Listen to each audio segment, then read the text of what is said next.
Au moment de glisser son bulletin dans l'urne, elle sait déjà qu'elle va l'emporter.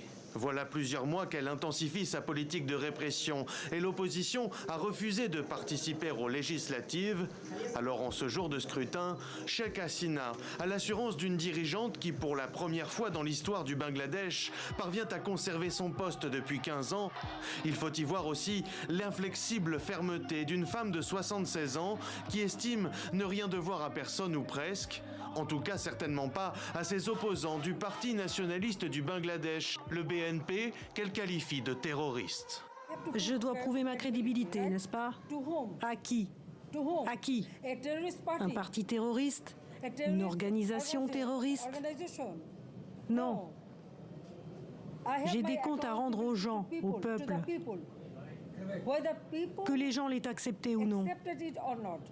Qu'ils aient accepté cette élection ou non. Une vision toute personnelle de la démocratie que Sheikh Hasina a hérité de Sheikh Mujibur Rahman, son père, fondateur du pays en 1971, qui peu après sa prise de pouvoir à l'indépendance tentera d'imposer la Ligue Awami comme parti unique, réduisant au passage les pouvoirs du Parlement et de la justice. 50 ans plus tard, sa fille tente d'imposer le culte du martyr de son père assassiné en 1975 et de poursuivre sa politique. Ces 15 dernières années, Sheikh Hasina a décimé l'opposition, faisant arrêter 20 000 membres du BNP selon un décompte du parti. Elle a aussi confisqué de sa main de fer le pouvoir judiciaire pour le mettre à son profit. Sa principale rivale, Khaleda Zia, première ministre entre 2001 et 2006, est assignée à résidence depuis sa sortie de prison en 2020 et Muhammad Yunus, prix Nobel de la paix 2006, fait l'objet d'environ 175 procédures. Ce que nous constatons, c'est une liberté d'expression réduite au silence.